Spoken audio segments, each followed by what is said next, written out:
हरे कृष्णा। आज हम भगवत गीता के चौथे अध्याय के श्लोक संख्या 31 का अध्ययन करने जा रहे हैं। और आज के श्लोक में हमें भगवान बता रहे हैं कि जो पुरुष यज्ञ नहीं करते वह इस भौतिक संसार के सुखों को भी नहीं भोग पाएंगे, तो वह भला स्वर्ग के उच्च लोकों की प्राप्ति किस प्रकार करेंगे और अगले जीवन में क्या लेकर जाएंगे। आज का श्लोक बहुत ही महत्वपूर्ण है और मैं आशा करती हूँ कि आप इस वीडियो को अंत तक अवश्य देखेंगे। तो चलिए सबसे पहले हम श्लोक संख्या 31 का वाचन करते हैं। नायं लोकोस्ति यज्ञस्य कुतो अन्यः कुरु सत्तमम्। नायं लोकोस्ति यज्ञस्य कुतो अन्यः कुरु सत्तमा। न कभी नहीं, अयम यह, लोकः लोक, अस्ति है, अयज्ञस्य यज्ञ न करने वाले का, कुतः कहाँ है, अन्यः अन्य, कुरु सत्तम हे कुरु श्रेष्ठ। भगवान अर्जुन से कह रहे हैं, हे कुरु श्रेष्ठ, जब यज्ञ के बिना मनुष्य इस लोक में या इस जीवन में ही सुखपूर्वक नहीं रह सकता, तो फिर अगले जन्म में वह कैसे रह सकेगा। नायं लोको अस्ति अयज्ञस्य कुतो अन्यः कुरु सत्तम। अब हम श्रील प्रभुपाद के तात्पर्य को पढ़कर इस महत्वपूर्ण श्लोक को खूब अच्छी तरह समझते हैं कि भगवान इस श्लोक में हमें क्या समझा रहे हैं।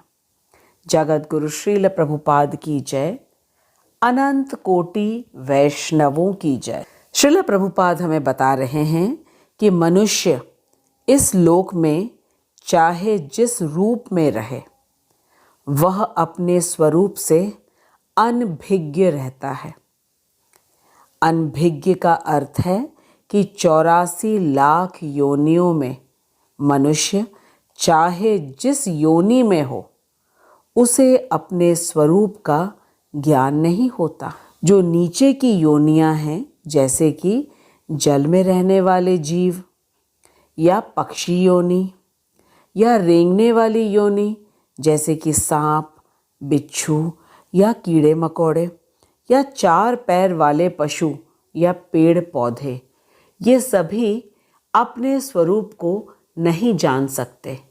लेकिन हैरानी की बात तो तब है जब मनुष्य भी ये नहीं जानता कि वो कौन है और उसका स्वरूप क्या है। यही बात श्रील प्रभुपाद बता रहे हैं कि मनुष्य चाहे जिस रूप में हो, लेकिन उसे उसके स्वरूप का ज्ञान नहीं होता है और हमारा इस भौतिक जीवन में अस्तित्व हमारे पाप पूर्ण जीवन के फल स्वरूप। आइए इसको एक बैंक कैशियर के उदाहरण से समझते हैं। बैंक कैशियर का काम है बैंक में आए हुए नोटों की गिनती करना, और यदि किसी दिन कैशियर ने नोट गिनते गिनते 2-4 नोट हटा के अपने जेब में रख लिया, तो क्या होगा? तुरंत ही उसकी जेल होगी, क्योंकि उसने चोरी की। ठीक इसी तरह हम सभी अपने आध्यात्मिक स्वरूप में कृष्ण के धाम में परम आनंद से थे। एक दिन हमें इच्छा हुई कि हम भी कृष्ण की तरह स्वामी बनेंगे और प्रत्येक वस्तु को भोग करेंगे। इसी इच्छा के कारण मनुष्य का पतन हुआ और वह इस अस्थायी जगत में आ गया, और यहाँ उसे कभी पानी वाले जीव, तो कभी पक्षी का, तो कभी 4 पैरों वाले जीव या कभी वृक्ष की योनि मिली। जिस प्रकार बैंक कैशियर को बैंक में काम करने की तनख्वाह मिलती है, लेकिन जैसे ही उसने चोरी की तो उसे सज़ा हुई। ठीक इसी तरह जब जीव ने भगवान की नकल करना चाहा, अर्थात सभी वस्तुओं पे स्वामित्व जताना चाहा, तो उसे इस भौतिक जगत में भेज दिया गया। इसी को कहते हैं कि इस भौतिक जगत में हमारा अस्तित्व हमारे पापों के कारण है। जब तक हम सच्चिदानंद भगवान के पास थे, तब तक हम पूर्ण ज्ञान में थे कि हमारा स्वरूप है नित्य कृष्ण दास, और दास का कर्तव्य है कि वह स्वामी की सेवा करे। लेकिन हमने अपने आंशिक स्वतंत्रता का दुरुपयोग किया, ठीक जैसे बैंक कैशियर ने अपने मासिक तनख्वाह से संतुष्ट न रहकर उसने चोरी की और जेल में गया सज़ा काटने के लिए। वैसे ही हमें भी संसार रूपी जेल में भेज दिया गया है। इस संसार को जेल इसलिए कहा जाता है क्योंकि जेल में व्यक्ति को खाना, कपड़ा और रहने का स्थान मिलता है। यदि नहीं मिलता है तो बाहर जाने की स्वतंत्रता नहीं मिलती। बिल्कुल इसी तरह हम सभी भौतिक संसार रूपी जेल में हैं, जहां हमें खाना, कपड़ा और रहने के लिए जगह तो मिली है, लेकिन 84 लाख योनियों के बाहर जाने का रास्ता नहीं मिल रहा है। और निरंतर हम जन्म, मृत्यु, जरा, व्याधि के चक्र में फंसे हुए हैं। श्रीला प्रभुपाद हमें बता रहे हैं कि 84 लाख योनियों में केवल एक मनुष्य जीवन ही है जहां से हम इस बंधन से बाहर निकल सकते हैं। प्रभुपाद बता रहे हैं कि भगवान बहुत दयालु हैं, इसलिए उन्होंने हमें इस बंधन से निकालने का मार्ग बताया है वेदों में, और भगवद गीता वेदों का सार है। वेदों में भगवान ने हमें धर्म, अर्थ, काम तथा मोक्ष के विषय में बताया है, ताकि हमें 84 लाख के बंधन से बाहर निकलने का मार्ग मिल सके। जरा कल्पना कीजिए कि एक बहुत बड़ा भवन है जिसमें 84 लाख दरवाजे हैं, और जहां 83 लाख 9,999 दरवाजे बंद हैं और केवल एक दरवाज़ा खुला है, और वह दरवाज़ा है मनुष्य जीवन का।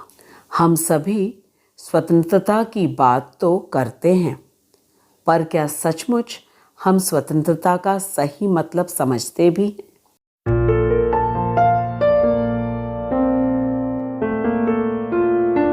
हम शरीर नहीं हैं, हम आत्मा हैं।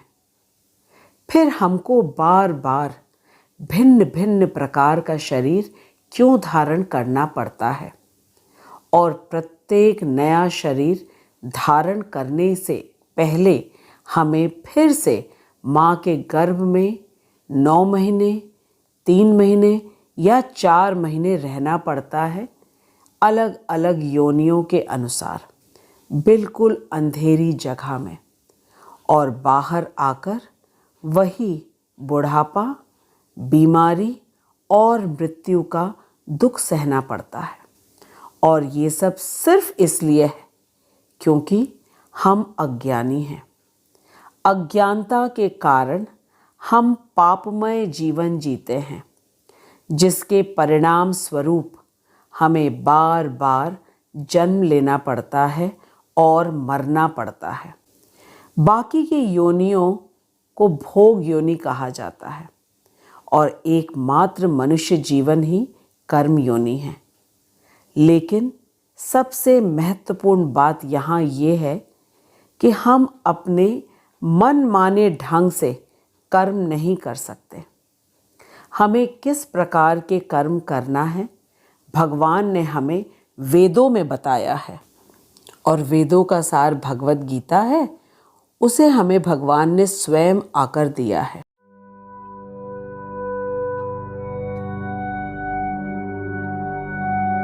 जिसको हम पांचवा वेद कहते हैं।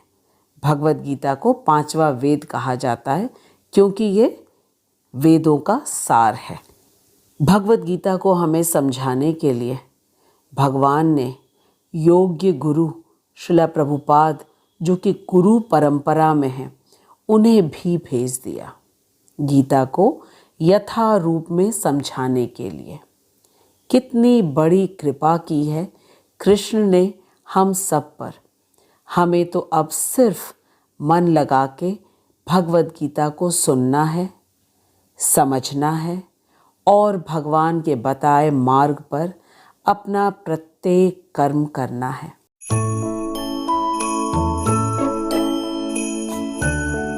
वेदों में भगवान ने धर्म, अर्थ, काम तथा मोक्ष के विषय में विस्तार से बताया है तथा मनुष्य समाज के विभिन्न विभाजन के विषय में भी बताया है, ताकि मनुष्य सुव्यवस्थित तरीके से अपने कर्तव्यों को करते हुए कृष्ण भावना भावित हो सके।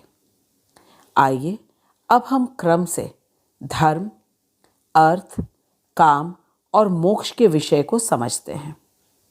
भगवान ने अपने श्री मुख से जो वचन निकाले हैं वह है वेद, और भगवत गीता के 3 अध्याय के 11वें श्लोक में भगवान ने कहा है, देवान भावयतानेन ते देवा भावयन्तु वः परस्परं भावयन्तः श्रेयः परम अवाप्स्यथ।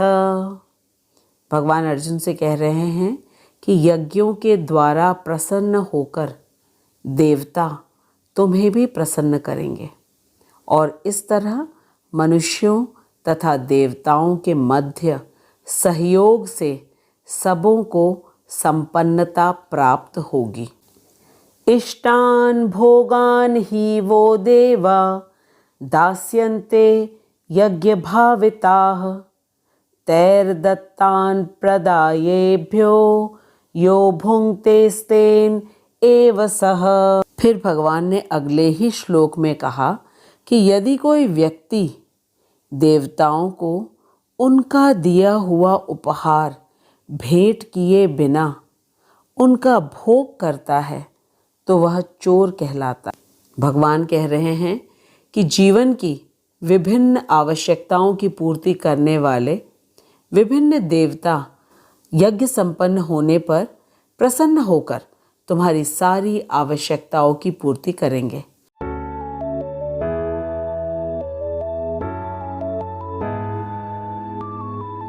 फिर इसी अध्याय के श्लोक संख्या 13 में भगवान कह रहे हैं, यज्ञ शिष्टान अशिनः संतो मुच्यन्ते सर्व किल विषयः भुंजते ते त्वघं पापा ये पचन्त्यात्म कारणात्।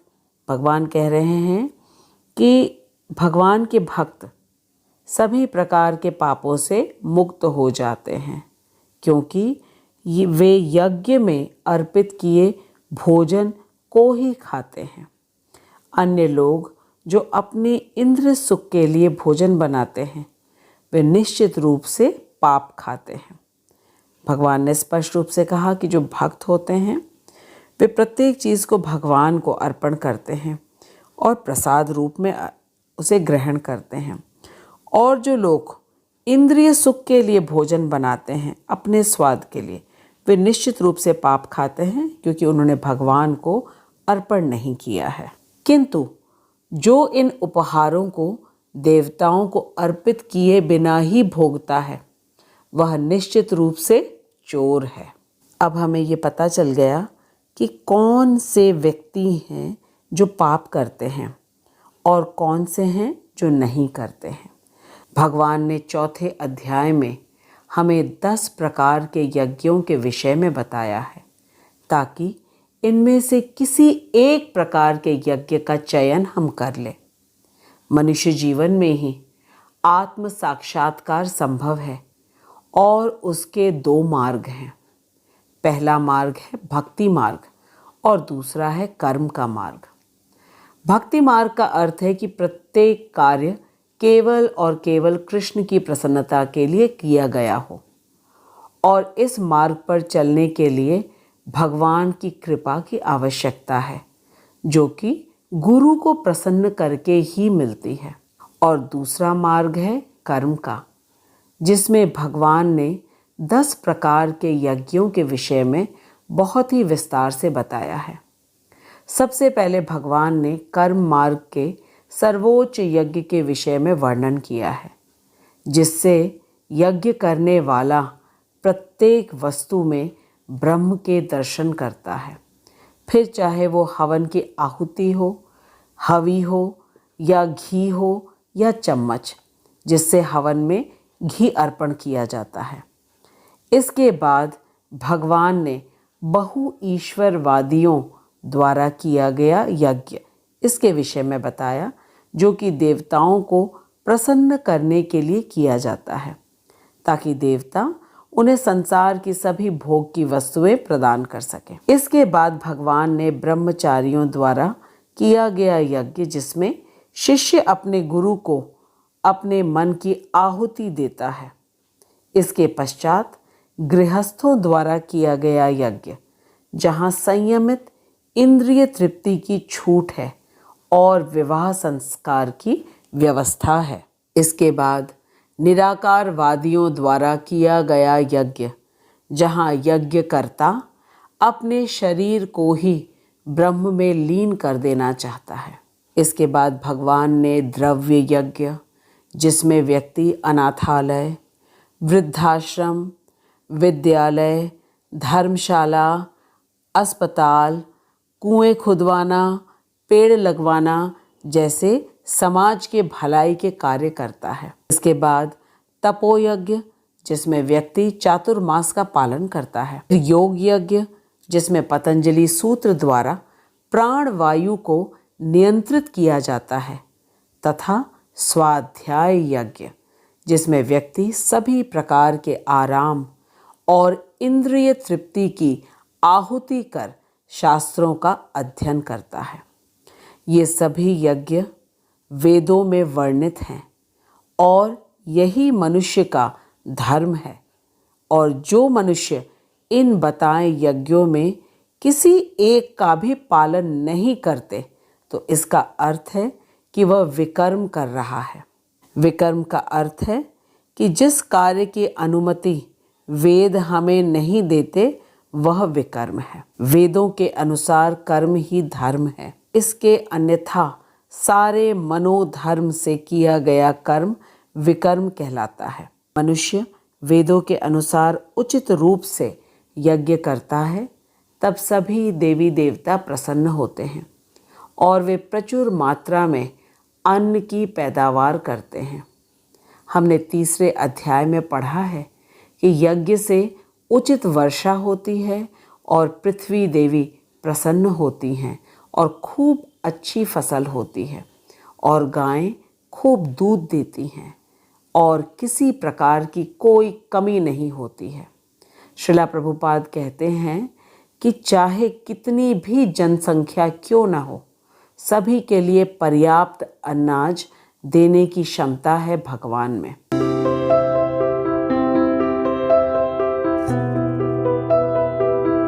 वेदों में बताए गए धर्म का अर्थ है कि 10 प्रकार के यज्ञों में से किसी भी यज्ञ को करना यही मनुष्य का धर्म है, क्योंकि मनुष्य के अलावा किसी और योनि में धर्म का पालन नहीं किया जा सकता। यदि आज अच्छी फसल नहीं हो रही है, तो उसका कारण है कि मनुष्य वेदों के अनुसार यज्ञ नहीं कर रहा है। यदि मनुष्य धर्म के मार्ग पर चले, तो प्रचुर मात्रा में भोजन और दूध मिलेगा सभी के लिए, और आर्थिक समस्याओं का हल स्वतः ही हो जाएगा। शरीर की आवश्यकता पूर्ण होती रहेगी, तब इंद्रियों को संतुष्ट करने की बारी आती है। अर्थात जब उचित मात्रा में मनुष्य को भोजन, दूध इत्यादि मिलता है, तब वह इंद्रियों को पुष्ट करने के विषय में सोचता है। इसके लिए भी वेदों में विवाह का विधान है, जहाँ संयमित तरीके से इंद्रियों को संतुष्ट करने की छूट है। और जब मनुष्य सभी नियमों का पालन करते हुए जीवन यापन करता है, अर्थात इस भौतिक संसार के भव बंधन से बाहर निकलने की ओर वह चलता है, मनुष्य भगवान का सानिध्य प्राप्त करता है। यही तो मनुष्य जीवन का परम लक्ष्य है कि वह भगवान का सानिध्य प्राप्त कर प्रेम पूर्वक सेवा करे। तो हमने देखा कि उचित ढंग से यज्ञ करने से प्रचुर मात्रा में भोजन तथा दूध मिलता है। इससे शरीर की सभी आवश्यकताएं पूरी होती हैं और फिर मनुष्य संयमित ढंग से इंद्रिय तृप्ति करके मोक्ष को प्राप्त होता है। इसी को कहते हैं धर्म के पालन से अर्थ आता है। अर्थ से संयमित इंद्रियां तुष्टि करके मोक्ष प्राप्त करता है। ये वेदों का मनुष्य जीवन के लिए प्राविधान है और ऐसा करके मनुष्य अपने जीवन को पूर्णता की ओर ले जा सकता है और सुखी जीवन जी सकता है। लेकिन यदि मनुष्य वेदों के अनुसार यज्ञ करने के लिए तत्पर नहीं हो तो वह किस प्रकार सुखी जीवन जीने की आशा कर सकता है। श्रील प्रभुपाद हमें बता रहे हैं कि मनुष्य जीवन की सभी समस्याओं का मूल कारण है वेदों के अनुसार यज्ञ नहीं करना, क्योंकि यज्ञ का मूल उद्देश्य है इंद्रिय निग्रह। और जब इंद्रियां अनियंत्रित हैं तब मनुष्य किस प्रकार सुखी हो सकता है। और जब मनुष्य इस जीवन में ही सुखी नहीं है तो वह अन्य स्वर्गीय लोकों में किस प्रकार जा सकता है तथा अगले जीवन में क्या लेकर जाएगा। अन्य देवलोकों में लेकिन वहाँ वही जा सकता है जो वेदों के अनुसार यज्ञ करेगा और उच्च लोकों में परम सुख को भोग सकेगा। स्वर्गों में भिन्न भिन्न प्रकार की जीवन सुविधाएं हैं, जैसे कि उन लोकों में शरीर बूढ़ा नहीं होता, कोई बीमारी नहीं होती और सभी हमेशा सुंदर रहते हैं और स्वस्थ रहते हैं।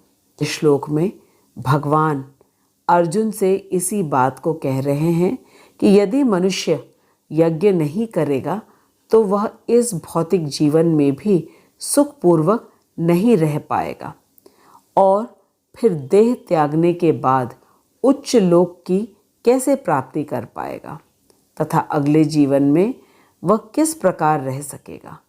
क्योंकि यही तो कर्म का सिद्धांत है कि हम जो कुछ इस जीवन में करते हैं वही हमारे भविष्य का आधार होता है। नायम लोको अस्ति अयज्ञस्य कुतो अन्यः कुरु सत्तम। श्रील प्रभुपाद हमें बता रहे हैं कि भगवान ने हमें सुखी जीवन जीने का मार्ग बता दिया है और वह मार्ग है वेदों में वर्णित 10 प्रकार के यज्ञ।